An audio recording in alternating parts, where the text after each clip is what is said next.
What kind, boy? Oh, you got how digital nomads are ruining Cape Town for everyone. Now, I don't know what the fuck a digital nomad is, but bruh, amount of people that been discovered in South Africa, it's actually crazy.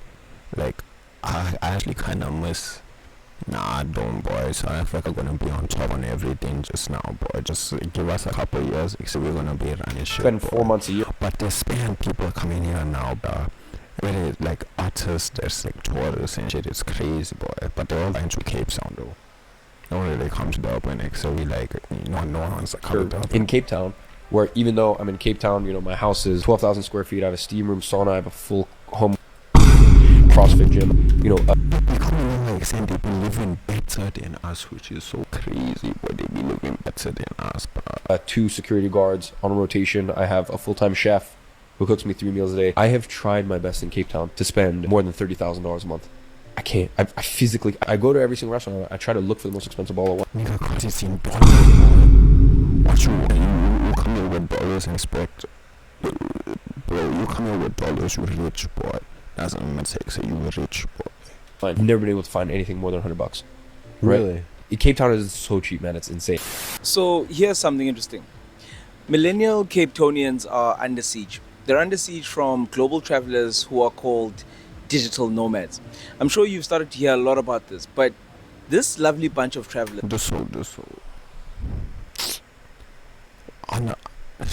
are basically long-term tourists that stay for...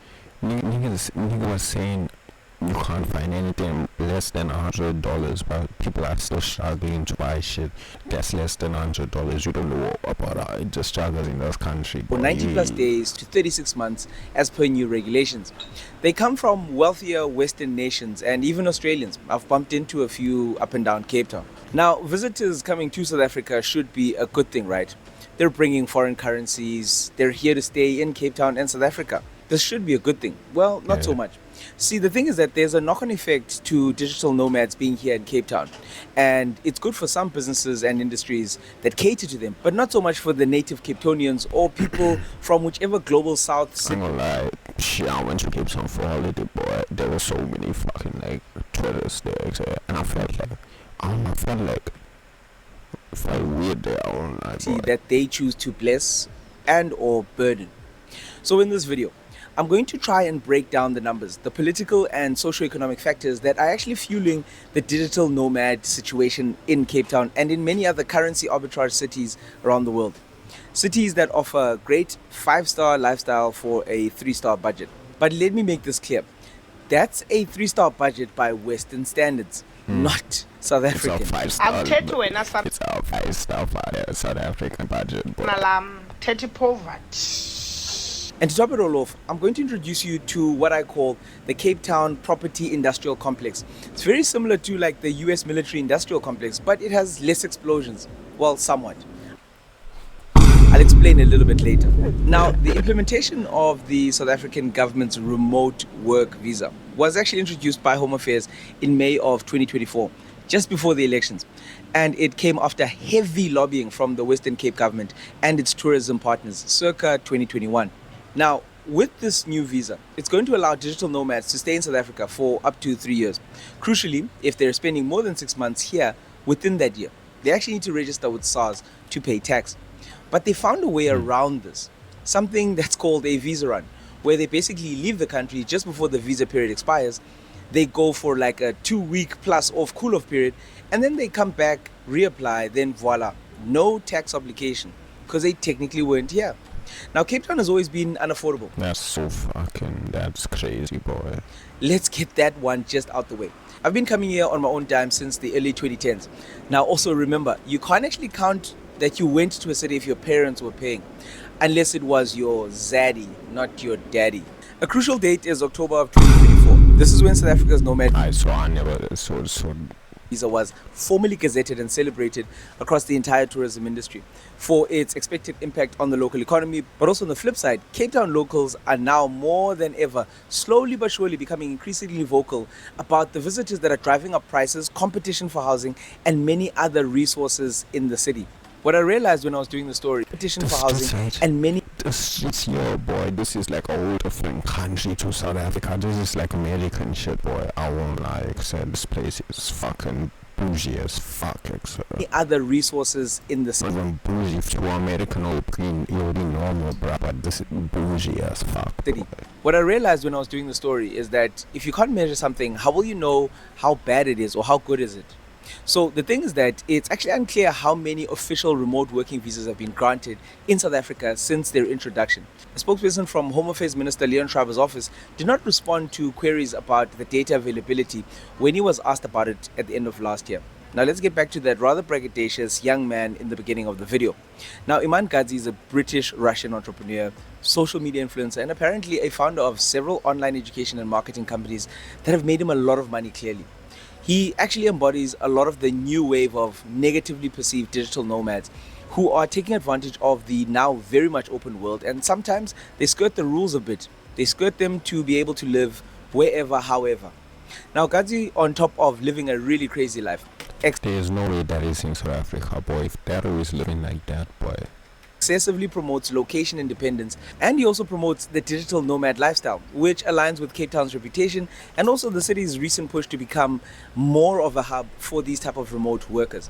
In fact, there was a supposed secret social media campaign that was laced with influencers that happened in December.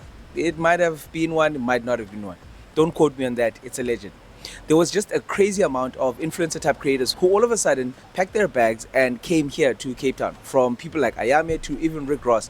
They were here, and That's it. the latter even gave a video-like testimonial about how amazing Cape Town is, and everyone should come here in 2025. Yikes. Boy, They clearly found us. Out here in the they fucking found us, except they found us, except. And it's like, I knew that was gonna happen. Like, motherfuckers are gonna come here and they're not gonna leave, except. Like, even how many fucking years ago Dave Chappelle ran away from Hollywood and came here to chill, except. Like, I knew it was gonna happen in my mind, but it's like, I don't know, except. place in the world. Make sure, I want to reiterate this, make sure Cape Town is #1 on your places to travel 2025. Thing is, But we got a long way to go. We're still going up, except. And I'm gonna make sure of that, except. these two come from key visitor markets for Cape Town, the US and the UK. And in fact, according to data from Stats SA, during almost every single month last year, except for June, Cape Town International Airport welcomed a larger proportion of foreign travelers to total tourists compared to Johannesburg's OR Tambo. That's just insane, considering how many people I thought that would always be the thing, though. go into OR. But there's another side to all of this. Now, if you log on to practically any social media site and you search digital nomads, South Africa, or even Cape Town, you're going to hear Cape Townians arguing about one thing in particular, that digital nomads are disrupting the local markets through the weight of their largely Western currencies. They're driving up restaurant and accommodation prices to levels that completely make it unaffordable for locals. And they actually aren't lying. Prices in Cape Town are now getting dangerously close to overseas levels. And I feel like it with extra culture too, boy. Like, But we still have to pay in South African currencies. And I guess that's the downside of capitalism. If something is in high demand, you can literally just keep raising prices because the nomads can afford this, but who cares if the locals can't? They'll just have to see for themselves. I cannot afford to compete against the euro and the pound and the dollar. It is so... Please go away. But it becomes harder and harder for an average South African to afford. Please go away. But it becomes harder and harder for an average South African to afford living in Cape Town. The cost of living here is insane only because of the rent. What is happening in Cape Town is unsustainable. That little utopia is going to combust. And granted, at this stage, it is black and brown people who cannot afford to live in the city, so no one cares. But white South Africans, you are next. I promise you. Because the rand is the rand is the rand, is not the euro, as not the dollar. Okay, but what are some of the elected officials actually saying about all of this? According to Cape Town Mayor Jordan Hill-Lewis, the influx of digital nomads into Cape Town is not really affecting the prices of rentals within the city. Crazy, right? So blaming Airbnb is on us. I got off. Fuck Airbnb, boy. I shut up. fuck a place there for a week and they say any tune I was gonna do an unauthorized party. Fuck them, mate. I hate them. We're wrong. Instead, he says that the city's slow building processes that limit the supply of affordable accommodation is actually what's driving it up. I wonder who's in charge of the city. Now, those who are pro-remote workers and digital nomads say that people should see them as like long-term tourists because they'll be staying in one of our guest houses, dining in our restaurants, working from our coffee shops, and exploring our tourist attractions. That's what they're saying. They say that this sustained economic activity is exactly what our industry needs to thrive and to create jobs. Yes and no. It's needed in the short term, but what's the long-term cost? That's what we've got to look at here. Then there's this other conversation around tourists providing 100,000 plus jobs in Cape Town What type of drip band go on? Say what the fuck? already. Then I'll ask the other question, the tough question. Are those legal South African citizens? Are those Cape Townians working in those industries or other neighboring country migrants? I don't have an answer to that. In fact, according to your experience, let me know whenever you've been in Cape Town. Are there more foreigners employed in Cape Town's hospitality industry than South Africans, or are you seeing more South Africans actually getting that upside of employment? The larger argument here is that the income requirements of South Africa's new digital nomad visa means that these digital nomads would only be interested in elite or upmarket housing. That's what the city is saying. But I have a different view on this. See, the local government says this because the digital nomad visa program specifically targets people who earn a minimum of $35,000, which is roughly 650,000 Rand per year. It's a decent amount if you're living in South Africa and even Cape Town. But with all that said, I want to introduce A decent amount. That's fucking. you to the real cause and effect of this bubbling under crisis. There's a key player, interrelationship nature, that is fueling this entire problem around digital I'm sorry, a decent amount is crazy, bro. nomads. And I'm calling it the digital nomad industrial complex. This is a mutually beneficial relationship that the local government of Cape Town, property developers, rental brokers, hospitality industry, and Airbnb and the likes all have with each other. And they all benefit from it, just not the people. Let me explain. See, when a person from another country is looking to basically nomad here in Cape Town, they're going to need a place to stay, then a place to eat, and places to explore and enjoy themselves. This is just step one. It's really simple to understand. Now, when these people come into the market, they can well and truly afford and even outbid a hypothetical person, couple, or family who are paying 25,000 Rand a month for a 1 or a 2 bedroom apartment in Cape Town in the City Ball, or similar 1,000 Rand a month for a hypothetical person, couple, or family who are paying 25,000 Rand a month for a 1 or a 2 bedroom apartment in 25. Cape Town in the City Ball or similar areas. That Cape Townian person or couple then has to move out a little bit further, and they start to outbid someone in a 20,000 Rand per month area. This cycle continues until the one at the bottom is left with no place or the threat of a really undesirable place to stay at. By the way, 25,000 Rand rent per month in South Africa and even Cape Town is still considerably high, even if you're a couple. Now, property developer A steps in. They see a trend starting to take shape here. They then either apply for a new site for development or reapply to configure a current site that was maybe a little bit more closer to being affordable for Cape Townians. They obviously make this a high return, high rental residential property block or area. This is obviously to cater to the market, and because there's no other new stuff coming onto the market fast enough, they're gonna get rentals and they're gonna reap crazy profits. The Cape Town government then plays their part. They basically push for visas to be easier at a national level. Remember, they have basically push for visas to be easier at a national level. Remember, they have the Home Affairs Minister doing the Lord's work up there for Cape Town. Through the city, the local government then fast tracks the type of high-end developments that are needed by nomads, not normal people, because they cater to high-end developments that are needed by nomads,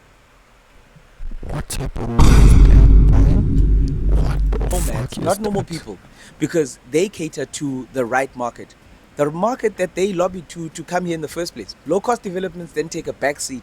And also developers in Cape Town, they aren't that compelled to build lower-cost affordable housing as part of their entire sort of like luxury or expensive development push for a whole host of other reasons which I can't cover in this video. Then the rents start to increase. Nomads fill up these high-end rental properties because to them it's still relatively cheap. When the nomads aren't here, those same properties are then used as short-term rental stock for Airbnbs and the likes. Stay with me now, we're almost there. Now when you compare the average daily rental rate, short-term rentals are 271% more expensive than long-term rentals because of how much more of a premium you can actually charge on short-term rental contracts. Think things like 6 months versus 12-month contracts. Looking at the monthly returns of short-term rentals and assuming a 50% occupancy rate, only 3 of the 10 suburbs that were surveyed in Cape Town offer a higher income from long-term rentals. Therefore, home-owning Cape Townians, property developers and the likes are then incentivized to list their properties on Airbnb and similar platforms rather than listing these on long-term rental stock. This is another win for the industrial complex, more places for the nomads. Okay, let's keep going. All I'm hearing is if you get into a property business, you make it spend fucking money in this place, boy. Then we have the hospitality industry as well as restaurants. They start to get more people coming into the city that are now more foreign. These Which is crazy because I remember seeing somewhere 80% of the property in South Africa is owned by 20% of South Africans, and those are like the rich South Africans. Then saying the nomads can now pay more for meals and beverages. This demand then leads to increases in the general pricings. They start to charge more, but like the locals get priced out. But who cares? Then maybe you're thinking like, but wait, Zim, what about taxes? Surely these businesses will have to pay more in taxes. Yes, at surface level, they will pay more in tax. But when that tax goes into the government kitty, it'll more often than not just go to service those same neighborhoods and keep them more what's that Clifton, boy? I watched a video on that shit, boy. and well taken care of than others. Different country, boy, different country. Remember, there's a whole let's look after those who pay principle in Cape Town. Can you see it now? Can you see how this industrial complex actually works? They keep winning and average Cape Townians just keep losing in the long term. But hey, these people are bringing in foreign currency. It's great for the economy, right?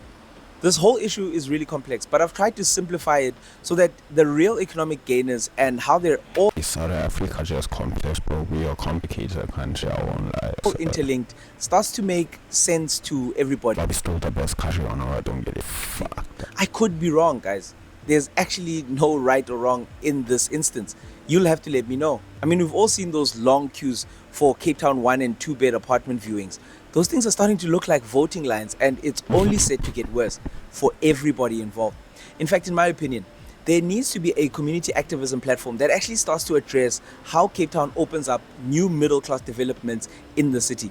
I don't know if this has started and if they're doing it at the scale that it's actually needed at, but let us know below.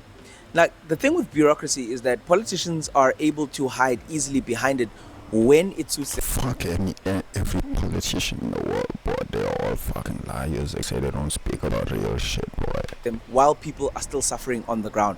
All the countries, all the politicians, fuck them all. My biggest feeling is that this problem will only start to be solved when all affected groups stand together and make government account and actually get them to change their ways. There are many developers that can come into the city to build new capacity, middle class capacity, affordable capacity. Cape Town is very attractive. It's a very attractive market. The government needs to deregulate and mandate more affordable housing almost immediately. The excuses have to end. This, I believe, will sort out many of the ills currently being experienced in the city. And their precious, precious nomads won't be blamed for the cost of living crisis. And everyone can go back to not greeting each other in the streets like how Cape Town was always intended to be. Actually, you know what? Let me go home. But before that, thank you for watching up until oh shit. this point. I hope you enjoyed this piece as much as. Hey, shouts to the soul, boys. See my scene, shouts to the soul, excited. So it's a 5 5